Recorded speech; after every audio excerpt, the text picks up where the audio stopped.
I've talked about a few boy groups in my day. Actually, if you think about it, it's 3 because &double is a separate group. Regardless, I've never made a standalone ATEEZ video or even included them in my boy group short. The only real reason was copyright issues, but besides that, I generally enjoy them and their title tracks. I hadn't ever heard a full project of theirs, so when friends, and you guys, started telling me to check this one out, I knew I had to cover it. Officially, hey guys, welcome back to Summers with Wayde. As you can tell by the title and intro, today we're going to be talking about ATEEZ's newest Korean album, Golden Hour Part 5. I do have to say, the Golden Hour series of albums has been what turned my once occasional interest into a deep investment into the group. I feel as though they need no introduction, but keeping in line with my usual structure, because this is the first time I'm talking about them, let's first check out who is ATEEZ. Hi, my name is Seonghwa. My name is Hongjoong. And Yunho. And Yeosang. We are ATEEZ. My name is Chesan. My name is Mingi. And Wooyoung. And Jongho. We are ATEEZ.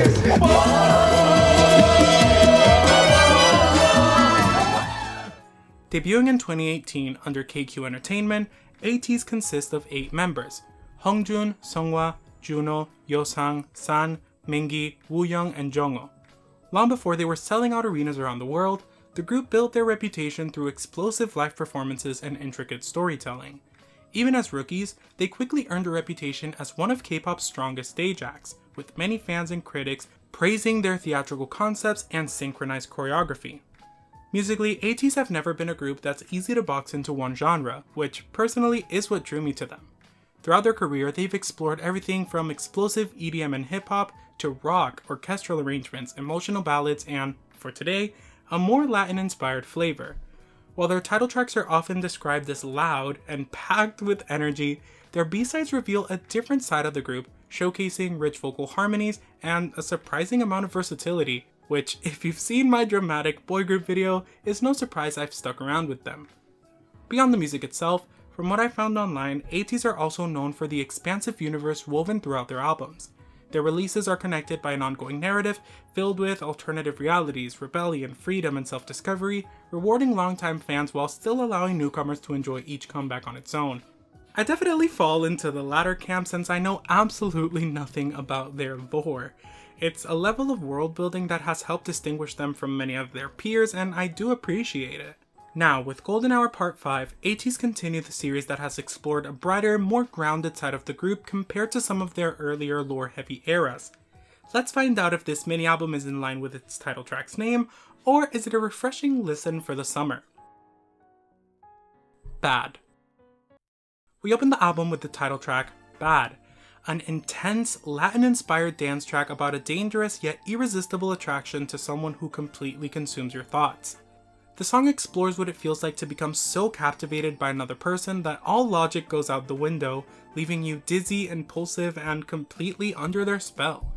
Right from the opening verse, the members establish just how powerful this attraction is. Every attempt to pull away is immediately undone, singing, "Every time I wanna go and get gone, you stop me with one touch." It's a simple line, but it immediately reinforces the idea that this isn't just a crush, it's an obsession. No matter how much they try to regain control, the person has an almost magnetic hold over them. That feeling only intensifies during the second verse. The lyrics become much more direct about how overwhelming the attraction has become. Quote, "You drive me crazy, all night long crazy for you, wild when you tease, so slowly a dangerous rhythm." At this point, the object of their affection has completely occupied their mind. Lines like, "Your voice in my head, that's all I want to hear," emphasize just how all-consuming these thoughts have become, while the playful, "caught in her web she is Spidey," paints them as someone who's willingly fallen into a trap they have no interest in escaping. Sonically, Bad is a notable departure from the grand, cinematic title tracks ATEEZ have become known for. Instead of explosive EDM drops and towering choruses, the song leans heavily into Brazilian funk influences, built around a repetitive punchy rhythm and a thick bass line that feels tailor-made for clubs. The production stays surprisingly restrained throughout, allowing the members' rhythmic delivery and almost hypnotic talk singing to become the focal point. It's a much more groove-driven song than many of their previous singles, prioritizing atmosphere over sheer spectacle. And I'll be completely honest though, I really didn't like this song on my first listen. The biggest hurdle for me was Mingi's verse. As a native Spanish speaker, hearing the Spanish phrases mixed in his delivery caught me a little off guard. Over the last few years, he's developed a very distinct vocal style and accent when he raps, and in this particular song, it made some of those lines feel a bit clunky to me. It wasn't necessarily the use of Spanish itself. I actually enjoy when K-pop artists incorporate different languages, but something about the delivery didn't flow as naturally as I would have liked. The other Spanish wording sprinkled throughout the rest of the song didn't stand out nearly as much, so it never really pulled me out of the experience. That said, this song has grown on me much more than I expected. I don't know whether it was the ending choreography going viral or simply spending more time with the album, but somewhere along the way it became a much easier listen. The groove became more addictive, and before I knew it, I could recite Mingi's entire verse without even thinking about it. Not necessarily my proudest moment, but I can laugh about it now. So while I don't think it's their best title track or even the strongest song on this album, I definitely do enjoy it a lot more than I did on that first listen. Its carefree summer energy and slightly unserious attitude ended up winning me over, making it one of those songs that's simply fun to throw on without overthinking. Tú me tienes loco, toda la noche loco contigo. Mamacita. Continuing the flirty themes established by the opener, we have Mamacita, an energetic, high-tempo Latin party anthem about instant attraction and completely losing yourself in the music during a passionate night out. While Bad focuses on the overwhelming feeling of becoming captivated by someone, Mamacita feels like the next chapter of that story. The initial spark has already happened, and the two are fully embracing the chemistry between them on the dance floor. The song opens by describing an intoxicating late-night encounter, framing it as both a beautiful tragedy and a midnight fantasy. Right away, the lyrics paint this relationship as something almost dreamlike, blurring the line between reality and fantasy as the narrator willingly gives into the moment. The chorus reinforces the idea through one of the song's strongest reoccurring metaphors. Hey Mamacita got me excited, my señorita burns like tequila. Here, tequila isn't just a drink, it's used as a symbol for a love that's fiery and almost instantly intoxicating. Beneath the playful party atmosphere, there are actually a few surprisingly romantic moments as well. The members compare their emotions to a midsummer fever, portraying love as something so overwhelming it almost feels like a heat-induced hallucination or a mirage in the middle of the desert. Even the repeated references to dancing the cha-cha become symbolic, suggesting that movement itself have become their language. They no longer need words because everything they're trying to say is communicated through the way they dance together. Sonically, Mamacita fully commits to its Latin influences. Bright percussion, vibrant brass, infectious rhythms, and a driving dance beat make it feel perfect for the summer. Much like Bad, ATEEZ step away from the darker, more cinematic sound they're often associated with, instead embracing something colorful and unapologetically fun. It's the kind of song that immediately makes you want to move, and honestly, I think they pull it off really well. From the very first listen, this one was a much easier sell for me than Bad. The Latin influences immediately grabbed my attention, and with every replay, I found something else to appreciate. I also really like thinking of these first two tracks as telling one continuous story. In my head, Bad captures that first magnetic encounter where neither person can stop thinking about the other, while Mamacita is what happens once they finally stop resisting and just enjoy the moment together. I know there are a few lyrics that poke some holes in that headcanon, but just let me have this one. Personally, this ended up being one of my favorite songs on the album. It's ridiculously fun, but more importantly, it's the kind of track that gets people moving without realizing it. The first time I played the album, I was in the car with a few friends, and before the chorus even finished, everyone was already dancing in their seats. I think that's probably the biggest compliment I can give it. It's effortlessly catchy and overflowing with summer energy, serving as an excellent start to the album's B-sides. Toxin. Next up, we have Toxin, a smooth R&B and pop-infused track that explores a deeply sensual, intoxicating attraction where physical intimacy becomes completely all-consuming. Serving as a transition from the album's explosive opening, it dials back the high-energy club atmosphere of Bad and Mamacita in favor of something slower, moodier, and much more intimate. If I really wanted to commit to the storyline I've been creating in my head, this could honestly be viewed as the third chapter where the excitement of the chase is over, and now we're witnessing what happens once the relationship becomes almost toxic. The opening verse immediately establishes that shift in dynamic. Quote, "I don't need another option, keep me wrapped inside your hold," makes it clear that the narrator has completely surrendered control. They're no longer fighting these feelings or questioning them. Instead, they're willingly giving themselves over to this person despite knowing how dangerous that decision might be. The internal conflict continues throughout the song. The partner is repeatedly portrayed as someone almost villainous, who tears the narrator apart emotionally while somehow making them crave even more. It's an interesting contradiction because the lyrics never paint this relationship as entirely healthy. Instead, they constantly blur the line between pleasure and pain. The line, "Is it poison or a blessing? My body's getting dramatic," perfectly captures that confusion. The connection is so overwhelming that the narrator genuinely can't tell whether this person is healing them or slowly destroying them. That's ultimately where the title comes from. This love feels like a toxin, dangerous and potentially destructive, but one they're completely incapable of walking away from. The repeated English hook, "I'm just tracing your body," reinforces that intimacy by focusing almost entirely on physical sensation. References to involuntary shivers, heavy breathing, and lingering touches create an atmosphere that's far more suggestive than explicit, relying on tension instead of shock value. It's a style of writing that fits the production perfectly, and I'm honestly really happy they went this route. Sonically, this is exactly the kind of R&B track I gravitate toward. The trap elements and pulsing bassline create a late-night atmosphere that allows the vocals to take center stage.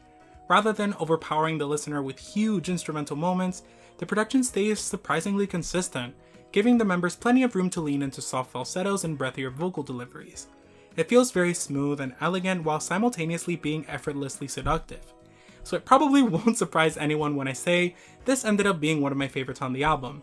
I'm already a sucker for R&B, so this track had an unfair advantage from the very beginning. But then I actually sat down and read the lyrics and ooh! It's getting hot in here and I'm not talking about the weather. Even though I'm literally sweating while I'm recording this, oh my god. My only real complaint is that I wish it were just a little longer. At just under 3 minutes, it's technically long enough to feel complete, but I couldn't shake the feeling that there was room for one final moment to really push it over the edge. An additional 30 seconds or even a full minute with a proper bridge and more explosive final chorus would have elevated this from a great song to one of ATEEZ's best B-sides in my opinion. Even as it stands though, it's an easy standout on the album and one I'll probably keep coming back to long after this review is over. Fallin. Our second to last track is Fallin, a dramatic high-stakes confession about willingly surrendering your logic, self-control, and ultimately, your sanity to an obsession that's impossible to escape. While the rest of the album explores attraction from different angles, Fallin raises the stakes considerably. What began as flirting has now become complete emotional surrender. The members are no longer questioning whether they should fall, they've already jumped. The song opens by acknowledging that reason has completely left the chat. Lines like, "holding on to the last thread of my shattered reason tonight," and "you know I'm locked in tight," make it clear that the narrator recognizes how irrational they're behaving, but they've reached a point where logic no longer matters. They're fully aware of what's happening and choose to embrace it anyway. Hongjoong's pre-chorus pushes that idea even further with the line, "my mind is overflowing with serotonin," reframing what could have been a standard love song as something closer to a chemical addiction. Instead of describing butterflies or nervous excitement, the lyrics suggest that this attraction has literally rewired the way they think. It's become much bigger than a connection, it's something they now physically crave. The chorus completely flips the usual symbolism of Fallin. Rather than fearing the descent, the members celebrate it. They describe the plunge into darkness as almost liberating, willingly diving towards something they know could destroy them simply because the experience itself feels irresistible. The mythological imagery reinforces that idea, comparing their love interest to a siren whose song lures sailors to their doom. Mingi expands on that metaphor by calling them a monster that completely consumes him, admitting that a desire that was already twisted from the beginning has fundamentally changed him. Musically, Fallin feels much closer to the sound I traditionally associate with ATEEZ. The production is bigger, louder, and much more theatrical than the smoother tracks we've heard throughout most of the album. Stronger percussion and dramatic instrumental shifts constantly push the song forward, creating a feeling of urgency that mirrors the lyrics perfectly. I also really like the contrast between Yeosang's deep, grounded vocals and Jongho's explosive belts. That dynamic gives the chorus a sense of tension that fits the song's frantic emotional state. Ironically though, this ended up being my least favorite on the album. I want to stress that this has more to do with personal taste than with the song's quality. I actually think the songwriting is pretty solid, and I appreciate how well it continues the album's central themes. My issue is almost entirely with the production. It's much more aggressive and bombastic than the rest of the record, and while I know that's exactly what many ATEEZ fans love about their music, it's never really been the style I naturally gravitate toward. The chorus in particular didn't quite click with me. As much as I adore Yeosang's voice, I found the repeated vocal hook a bit more grating than I would have liked. That doesn't make it a bad song by any means. In fact, I think it accomplishes exactly what it sets out to do. It simply leans into a style of production that isn't my personal preference. Looking at it objectively, it still checks plenty of boxes for me. The lyrics remain strong, and it fits seamlessly within the album's overarching narrative. It just happens to be the track I'm the least likely to revisit once this review's over. Body. Closing out the album, we have Body, a sultry, melancholic R&B track about the lingering physical memories of a past relationship and the painful emptiness left behind after a breakup. Rather than focusing on the thrill of the chase or the intoxicating rush of new attraction, the song shifts the album's perspective towards late-night reflection, regret, and longing. After spending the previous 4 tracks consumed by desire, Body asks what happens when the excitement fades and all that's left are the memories. The chorus revolves around the idea that the body remembers what the mind desperately tries to forget. The lyric, "Just the thought of you makes my body heat up, maybe it still remembers the warmth between us that day," suggests that even though the relationship has ended, the physical connection still lingers. Throughout the verses, Wooyoung and Seonghwa paint a picture of quiet loneliness, describing sleepless nights on an empty bed where their partner once lay. In the second verse, Hongjoong and Mingi dive even deeper into that emotional conflict. They ask, was it a mistake? Reason and desire keep clashing, revealing they're constantly replaying their relationship in their head, wondering what they could have done differently. That regret reaches its peak with the line, "I should have let myself go back then and held you until the morning." It's an honest admission that they let something meaningful slip away. The song constantly returns to sensory memories, touch, warmth, and the feeling of their partner's hand around their neck to show why moving on feels almost impossible. Their mind knows the relationship is over, but their body refuses to accept it. Musically, Body slows everything down. The aggressive club production and Latin-inspired rhythms that dominated the first half of the album are now replaced by a lush R&B instrumentation that allows every vocal to breathe. The members lean heavily into soft falsettos and almost whispered deliveries, making the song feel less like a performance and more like someone quietly confessing their feelings in the middle of the night. It's intimate and vulnerable in a way that's very beautiful. I think this is a fantastic closer, not just because I love smoother R&B, but because it feels like the natural conclusion to everything that came before it. If we follow the little storyline I've been creating throughout this review, this is the aftermath of that whirlwind summer romance. The excitement, the dancing, the passion, the obsession, it's all faded, leaving behind someone who's forced to sit alone with the memories. And honestly, given the emotional chaos these lyrics have been describing across the entire album, I'm not exactly surprised things didn't end happily. Personally, I really enjoyed this track. The R&B production was always going to appeal to me, but what really sold it was how emotionally satisfying it feels as a finale. It gives the album a sense of closure instead of simply ending on another high energy moment. While I still think these last 2 songs are probably the weaker half of the project when compared to standouts like Mamacita and Toxin, I enjoyed them enough that it honestly says more about the overall quality of the album than it does about these songs themselves. Even the tracks I liked the least still felt purposeful and cohesive, which I think is one of this EP's biggest strengths. Final album thoughts. Overall, I think Golden Hour Part 5 is a really solid addition to ATEEZ's discography. Once I hear more of their albums, I don't know how I'll feel about this one in retrospect, but I walked away genuinely impressed by how cohesive it feels from beginning to end.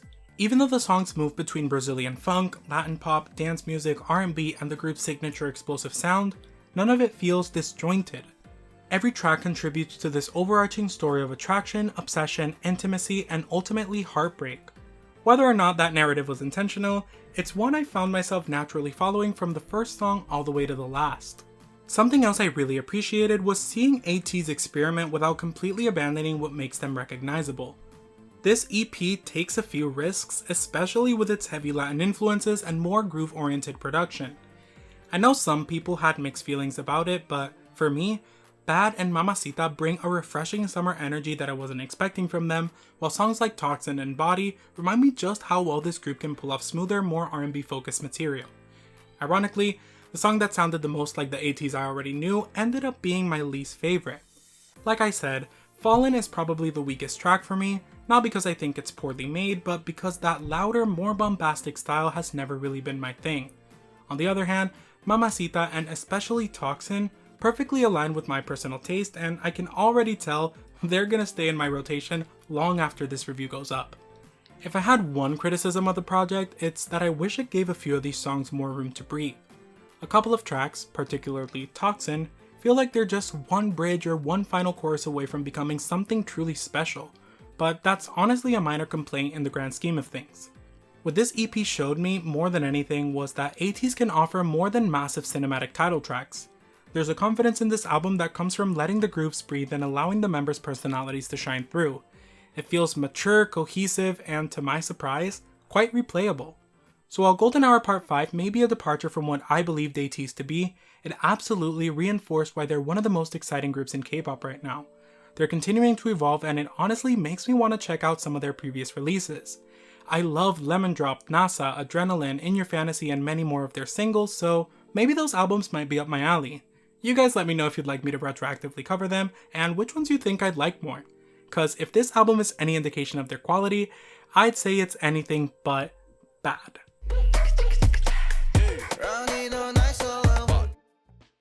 But that's all I have for you guys today.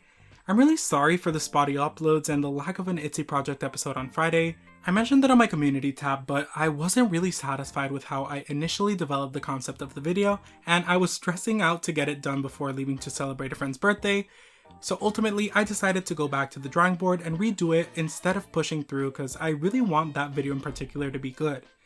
I'm also sorry this one took me forever to put up.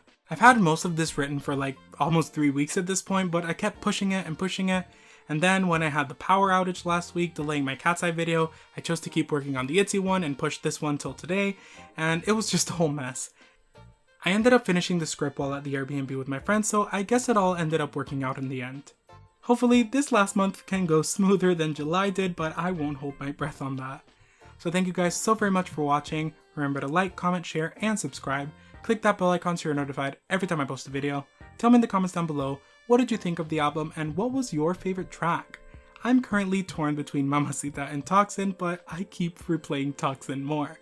Remember that I love you all so much, and I'll see you guys hopefully on Wednesday. Bye!